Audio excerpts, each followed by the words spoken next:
What's going on, guys? Winner Kills here. Welcome back to a brand new post-commentary duel video. Today we've got Sekka Mermails on the right versus my friend playing Sky Strikers on the left. It's been a while since we've had this matchup, and I was luckily able to have him come over the other day, and we were able to get some a couple duels recorded, a little bit more variety added into to things a little bit.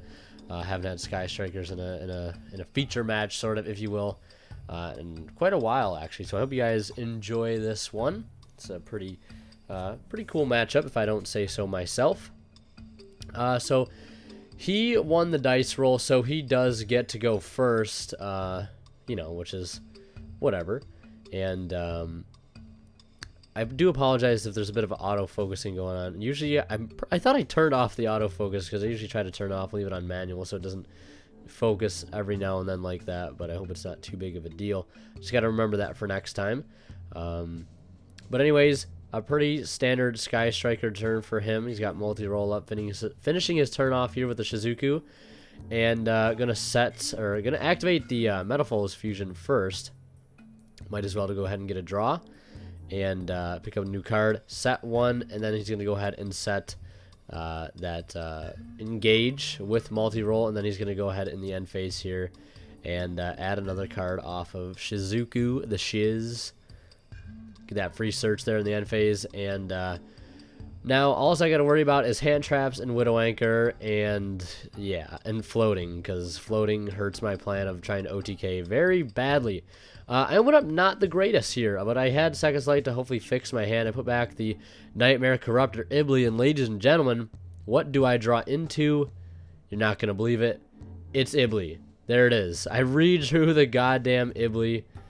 Could you believe it? Almost scooped right there, but I wanted to play through it. There's the Widow Anchor, like I said. It's just worrying about Widow Anchor and then hand traps at that point. You know, I should have started my turn with the Swap Frog. You know, hindsight's 2020. But honestly, I don't think he would have Widow Anchored the swap, to be honest, because it's not that big of a threat to him in the first place, I don't think. So I get to summon swap twice here. Put a Ronin engrave as well as another swap, just so I've got some summoning fodder, because right now I'm just trying to go for Saryuja to pick up some more cards, because I didn't get to use Neptibus's effect, so if I get to draw into another Neptibus, I can still summon it and use it. He does called by the Ronin, and you know I do have to banish for cost, so there goes that plan. No Ronin for me this game. Use a token here from the Rosenix and the other swap that I had to go into Phoenix to discard that Nightmare Ibli, just to kind of get rid of that, you know, that multi-roll. And I don't want to attack into anything. I don't think Phoenix can. I think Phoenix is down by like 500 attack points based on the amount of spells he has in his grave.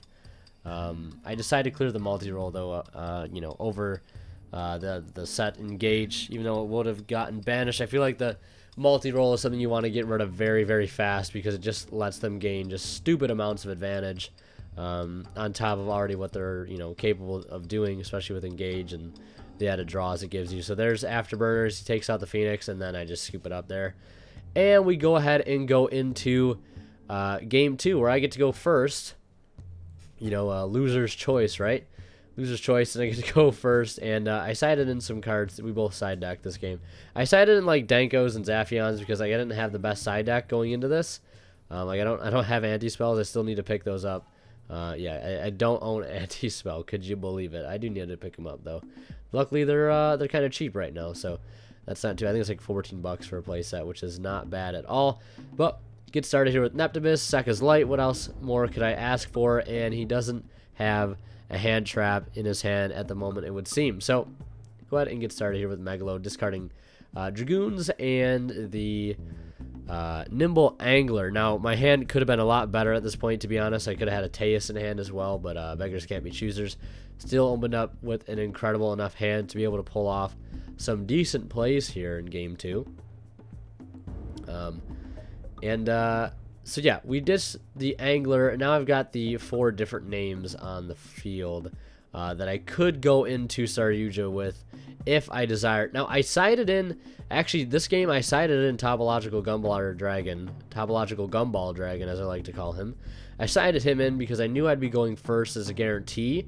It was a bit of a risk because if I did need Saryuja, I'd be kind of screwed. That's why I really like Saryuja sometimes, because he just fixes your hand.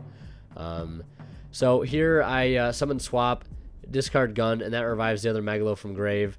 And then I make Decode Talker here. I was going to use Sunfish, but I decided to use the Swap Frog in grave instead because I need that middle zone open for the Tomahawk play. I don't know, it probably doesn't matter where you put the Tomahawk. I'm just more comfortable it being in the center for where that Decode is pointing. So then I use the Sunfish and the Tomahawk for the Goblin, who is merely a pawn at this point. We're not using his effect. And we just go right into Firewall with Decode and another token. Get rid of that Goblin, who is merely a pawn, as I said. And I just love saying that. Because my friend asked me, he's like, what, you're just not going to use Goblin effect? And I'm like, he is merely a pawn. We do not need him. So we just send him to the grave for a Mermaid. Summon out the, as I discard that Zaphion, because I'm clearly not going to need him at the moment. Discard him to, activate Mermaid's effect. Summon out Ibly, get a draw, and then here we go. And I did have a legal target for Firewall here, so I am able to go Goblin 2, Firewall 1. I ditched the Sekka's Light in hand, drew, and then specialed off of Firewall there, and able to go into Proxy Dragon. And I'm able to add back a nice 3 cards here, pretty busted. That's like the ideal way you want to have it. And I have plenty of Swap Frog fuel in the graveyard as well, so I'm able to keep that Mermaid there and feel comfortable about it, and not having to go into something like Link Karibo or some other, down pointing monster. And so we summon out Swap Frog. As you can see, we have Tri-Gate Wizard at this point now. And then I use the Underclock and Swap to go into Unicorn, which is a play I usually wouldn't go into if I didn't have the extra resources. I would just use Neptibus in most cases to go for Link Karibo to point down to Tri-Gate to get that Tri-Gate lock. And then I summon out Ronin. One last time, banish the last Swap Frog engrave to lastly clear out Firewall. And Ronin, I was trying to find a way to put Gumball Dragon on the board, but I figured I could just do it by doing the normal combo and then link away some extra stuff here at the end. But he has to be extra linked, which is the tough part. Ideally, I'd want him somewhere where either Goblin or Firewall is currently. I probably goofed up the combo because I don't even know a combo, to be honest with you, at this point to go into Topological Gumball Dragon. I'd have to do some more testing on my own to try to figure it out. I feel like if I have to ditch a card like, Goblin for it, it might not even be worth it, because if I lose targeting against this deck, it takes one Widow Anchor, well-timed Widow Anchor to kind of ruin the whole U-Lock, that nice U-Link. But he goes Foolish Burial Goods here, starts turn, sending Metalfoes Fusion, trying to perhaps draw in just maybe some sort of out, I'm not sure. Dragon's Ravine hits the board, just a vehicle sort of to get your Darkest Diabolos into the graveyard, which he is playing in his build. He's still playing. I think he was only playing 1 Diabolos and 1 Dragon's Ravine. I'm not sure of his exact list. Don't quote me on that. He might be in the comments of this video checking it out. So if he is, you can ask. He might post if what he runs for Lair of Darkness stuff being just Darkest Diabolos. I don't know what numbers between Dragon Ravine and Diabolos he runs, but using that Ravine to ditch the Hornet bit to the grave, nice added bonus of getting an extra spell in grave as well, fueling that that secondary requirement for engage, to get that extra draw. I do negate the engage, though, with the Tri-Gate Wizard. Don't want to forget about that nice U-Link I got on my side of the field.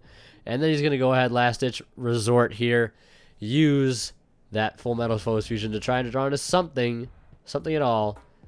And I don't think he ended up drawing what he needed there. So the U-Link, I think here in Game 2, proving to be a bit too strong. We head into Game 3 here, and I will take Game 2, luckily. The one thing, though, that sucks is I actually did update my build a little bit. I cut Gunned down to 1, and I cut a Drone Locked in place of 2 Effect Valors, which I didn't do IRL yet. I've been doing it on my stream build, which is always identical to my real build, but we've updated a little bit, and by update I mean that's basically what I've changed, and the side deck is a little bit different. I put like Borload and Gumball Dragon in there, because I think those are nice side deck options to go into, because some games you might need that boar load, some decks you might need that boar load, especially to get around a card like Darkest Diabolos. But we did side. I think we both sided. I think I sided. I probably said it earlier, siding Zaphions and what is it, the Danko Sekka, because I think those are really nice cards to have. Most cases, if my hand's decent enough and I have, you know, it's a bit of a risk, but like I think they're the best things for me to hope to draw into to counter it. Giant Trunade would be pretty good too. But I like Zaphion. I like Danko Sekka, because if Danko hits the board, you know, he's absolutely nothing he can do unless he has a hand trap, which is super awesome. So I actually opened up Undying, and then what did I draw for turn? Controller. But do we give up? No, we do not. We start our turn, Swap Frog, bravely going into 3 back row and 1 card in hand. But I was just mentioning earlier, I didn't open up any hand traps in this deck. I played 3 Droll Knockbird, as most of you probably know. Didn't see a single Droll the entire match, which is weird because I usually see that card in droves all the time, but not today, I guess. So then we summon out Teus here, discarding that Undying to grab the copy of Gun that now I have, as you can see, 4 monsters on the field. Now, I was thinking about being a little bit more aggressive with that Swap Frog and keep bouncing him back to hand and keep discarding stuff to fuel the graveyard a little bit, but I didn't want to do that because I value some of the cards that I have in my hand a little bit more, just for card advantage sakes, I guess. So I go into the Saryuja first to try to bait things out. I hit the Widow Anchor, which is nice. He does take it. But then I use my normal summon on Neptibus, but he has Infinite Impermanence, which is really unlucky. So 2 ways to shut down the turn. But the thing about Impermanence, yes, you know, the effect is negated and all. I think it might have been better for him to Impermanence the Saryuja and then Widow Anchor the Neptibus, because now I can send for cost. I can still attempt to activate Neptibus. So I send for cost, send inventory, get rid of that multi-roll, because that card is a pain in the ass, like I've said many times before. So I just really, if I can do anything on my turn, if all my plays get stopped and I can do at least one thing, I want to clear the multi-roll, but he's just going to go ahead and grab another one, as you can see there with the Kagari. At this point, I was keeping track when I was editing all the life point stuff in how many spells he had engraved, but he's got, I think, 3 at this point. Once that, you know, engage hits the grave, there'll be 4. Keep in mind, his Kagari is being boosted by 300 because it is summoned to a zone that Saryuja points to. So it does get that 300 attack boost on top of the spell boost in the grave. So keep that in mind. Because when I was calculating the life points in real life, I forgot to subtract that 300, I think, from my calculator that I was using. The only reason I mention that is because you can see me calculate the life points on my phone at certain points, just to help clarify. But before, it looks like he was going to go into Shizuku, and I think he said wants to go into battle phase. You can see he has limiter removal in hand as well, which is a bit of a spicy tech. And yes, he is using Hayate. He just doesn't physically have the card. So we just proxied it for the sake of the video, so you can see sort of how a Sky Striker player would use it. But anyway, here in main phase 2, going to go into Shizuku, set stuff back with multi-roll. Looks like it's going to be engaged on that far left zone near the extra deck. And so right now my graveyard isn't like too incredibly good. There's really nothing in there that I can use. I do have Ronin in there, but no swap to go along with it, which is a bit unfortunate. And I've got Saryuja, which is down by a couple hundred attack points. Oh no, I do have swap. It was just covered up. So yeah. And then I think I special controller with Saryuja. I actually might have normal summon. I'm not entirely sure. And then summon out the Ronin, obviously, by banishing swap here to go into Phoenix, because I would like to clear away that set card that he reset. I'm debating right now, do I want to go for multi-roll? Do I want to go for engage? So I decided to go for the engage, get it out of like the field of play basically, because there's no real way he can get back those banished cards. Once they're gone pretty much. So, and then I discarded the Gund off of that Phoenix. So that will get, that will reborn the Teus out of grave, I should say. And then I will summon out Unicorn here, ditch the last card in my hand, as I feel it's necessary to try to clear some things off his board. Primarily, I want to go for the Shizuku, but I believe he has another Widow Anchor here for that, so that's pretty unfortunate. Don't get to draw, don't get to spin anything. He's got quite a few spells in grave at this point. And then Battle Phase goes here, and Saryu just swings over Shizuku, and then he tags out into Ray. So we'll take a bit of damage there. And now debating out what I want to do here in the rest of my turn. Nothing else really to do. And he was also, I think, debating on what he wanted to do in end phase as well, if he wanted to use the tribute effect of Ray, which he does. And that's going to summon out Kagari, and that'll add back and engage. Tosses me back the unicorn. That is rightfully mine. And then we go to his turn here. He's going to start his turn off with an engage. Pretty much just gain advantage at this point, like a runaway freight train. I have no cards in hand. Just a Saryuja, just a unicorn, who could be dropped in attack at any moment, so he decides to, if he decides to go into a Shizuku, which, very easily could, gets that extra draw, goes into Hercules base here, which, he's actually used the other effect of Hercules base on me a couple times, which is like, it can attack twice, and then you get to draw if it destroys a monster at battle, which is absolutely nuts sometimes, especially when you have a card like Scapegoat. So there's Hayate. I know it's just a blank card, but that is Hayate, who says it can attack directly, and then when it inflicts damage, you can send a Sky Striker card from your deck to grave, which is pretty awesome, considering this deck benefits greatly from being able to foolish stuff. So you can add things back off of Shizuku. You can foolish Ace Ray if you wanted to. To set up plays, getting that card in the graveyard is always pretty cool. And then engage, resolving here, getting to draw a card because he definitely has more than 3 spells. Afterburners, clearing the unicorn, no problem. And also keep in mind that Hayate is a 300 attack boost because of Saryuja, so putting it from 15 normally to up to 1800. And debating on what he wanted to do here exactly. Does have a Hornet Bit, so he will play that. Token goes immediately away into Kagari, adding back Hornet Bit. Not a problem at all. Now, at this point, you can't play any... Most of his Sky Striker cards at this point cannot be played because he does control a monster in his main monster zone. So that will stop further cards from being activated. But he does have some spice here. What do I mean by that? He's going to use the limiter removal. And that'll put an extra spell in his grave on top of boosting both of his monsters' attack. Dropping me down all the way to 12. So I think that puts 4,600 Kagari and a 3,200 Hayate. Putting me down to 12. And gonna go into Phoenix here in main phase 2 so he doesn't lose those 2 cards for nothing, because limiter removal will destroy them. And then he's gonna set back 2 off of multi-roll. And that pretty much sums up his turn. 4-set multi-roll in the zone. And Phoenix, I draw Teus for turn.